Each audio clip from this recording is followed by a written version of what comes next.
Boa noite, meus amigos ituanos e ituanas, aqui é o Capitão Dias novamente. Eu queria mostrar um discurso que hoje o nosso vice-presidente da República deu ao jornal O Estadão de São Paulo. Eu achei muito interessante, muito oportuno e é o que está acontecendo hoje no Brasil. Falou com muita propriedade, com muita inteligência e com muita sagacidade. Então, se vocês me permitirem, eu vou ler o texto aqui, que é um pouco grande, e vai ser muito interessante para que nós observemos a quanto anda o Brasil, infelizmente. É um texto muito forte e muito inteligente. Então, eu vou ler para vocês aqui. Então, abrindo aspas, disse lá o nosso vice-presidente da República, Antônio Hamilton Martins Mourão. Vamos lá. Nenhum país do mundo vem causando tanto mal a si mesmo como o Brasil.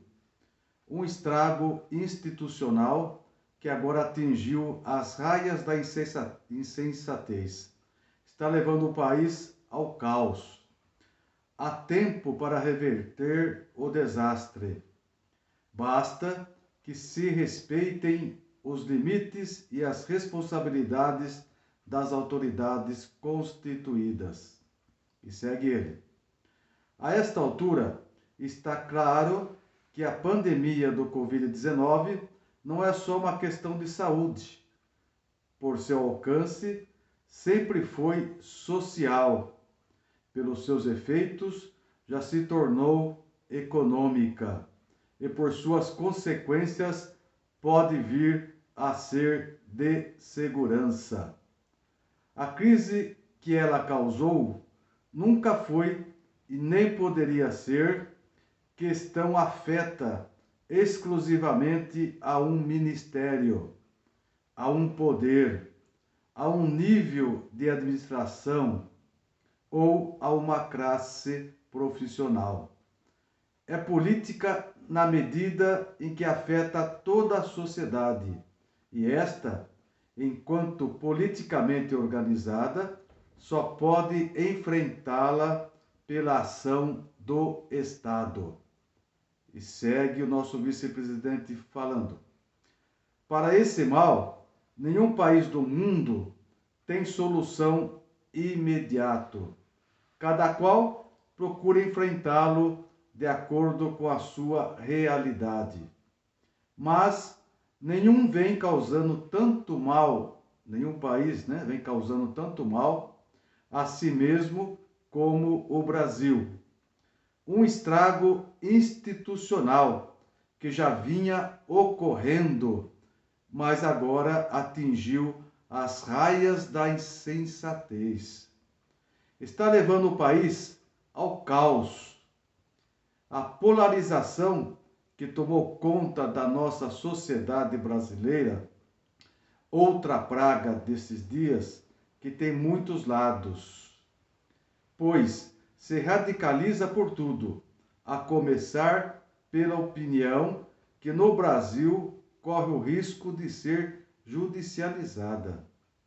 Sempre mesmo viés. Tornamo-nos, assim, incapazes do essencial para enfrentar qualquer problema. Sentar à mesa, conversar e debater. A grande imprensa, a grande instituição da opinião, precisa rever seus procedimentos nesta calamidade que vivemos.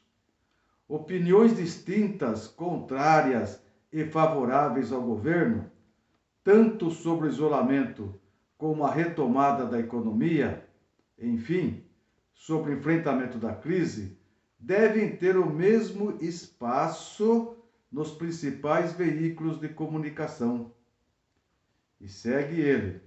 Sem isso, teremos descrédito e reação, deteriorando-se o ambiente de convivência e tolerância que deve vigorar numa democracia. São palavras fortes que realmente analisa o dia a dia. E segue ele.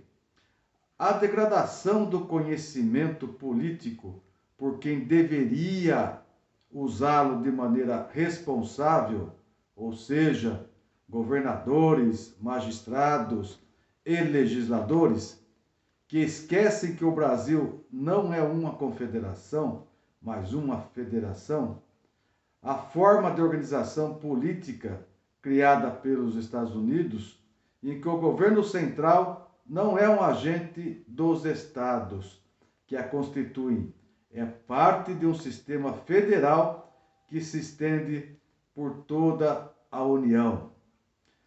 A Constituição Federal do Brasil estabelece como fundamentos básicos que o Legislativo, o Executivo e o Judiciário devem ser separados e distintos, de tal modo que ninguém possa exercer os poderes de mais de um deles ao mesmo tempo.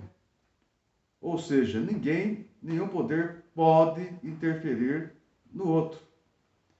Uma regra estilhaçada no Brasil, quebrada no Brasil de hoje, pela profusão de decisões de presidentes de outros poderes, de juízes de todas as instâncias e de procuradores, que sem deterem, olha só que importante, que sem deterem, ou seja, sem terem mandatos de autoridade executiva, tentam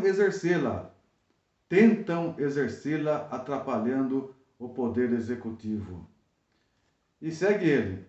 O prejuízo à imagem do Brasil no exterior, decorrente das manifestações de personalidades que, tendo exercido funções de relevância em administrações anteriores, por se sentirem desprestigiados ou simplesmente inconformados com o governo democraticamente eleito em outubro de 2018, o governo Bolsonaro, usam seu prestígio para fazer apressadas ilações, ou seja, apressadas interpretações e mentiras, e apontar o país como ameaça a si mesmo e aos demais na destruição da Amazônia e no agravamento do aquecimento global.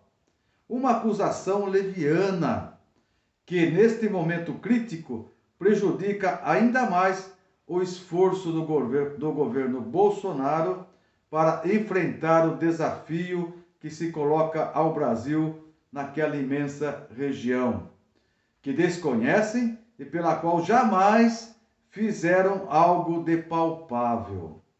Esses pontos resumem uma situação grave, mas não insuperável, desde que haja um mínimo de sensibilidade das demais altas autoridades do país.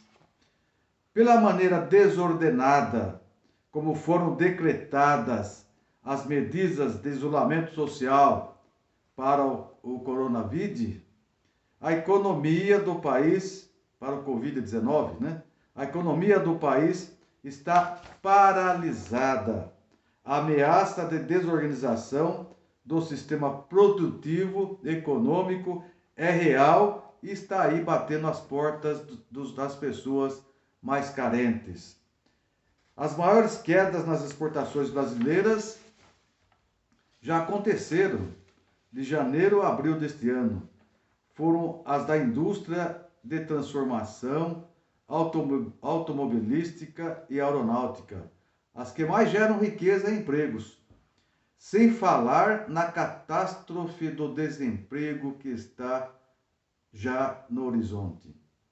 Enquanto os países mais importantes do mundo se organizam para enfrentar a pandemia em todas as suas frentes de batalha, de saúde, a produção e consumo, aqui no Brasil continuamos entregues a estatísticas seletivas, mentirosas, com discórdia, corrupção e oportunismo político.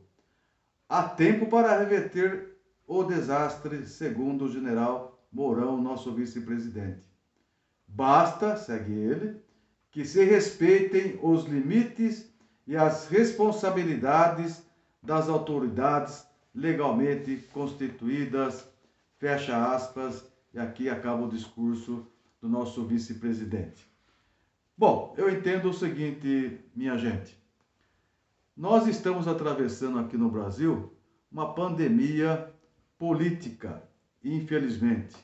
Ou seja, estamos às vésperas aí de uma eleição municipal para vereadores e prefeitos e os governadores, alguns governadores, principalmente da esquerda e do centro-esquerda, estão aproveitando para dar uma facada no nosso dinheiro, no meu e no seu dinheiro. Então, quanto mais crise, quanto mais pandemia tiver, e eles vão querer prolongar isso, mais dinheiro o governo Bolsonaro é obrigado, por força de lei, a mandar para eles. E vocês estão vendo aí a roubalheira que se encontra. Superfaturamento de respiradores, de máscaras, de tudo quanto é material necessário para combater a Covid-19. E esse dinheiro está se transformando no Caixa 2, lá para as eleições de outubro. Isso é um absurdo. É o nosso dinheiro sendo desviado na corrupção por conta da crise. Esses governadores, esses prefeitos estão matando a nossa população. O desemprego, que já era de 9 milhões antes da pandemia, hoje já passa dos 14 milhões de pessoas desempregadas. Tem pessoas morrendo, tem pessoas em depressão, pessoas se suicidando por falta de trabalho, por falta de comida, de não ter condições de alimentar os seus filhos, suas esposas e a sua família. Isso é muito grave. Precisamos dar um basta nisso. Chega de corrupção, senhores governadores, senhores prefeitos.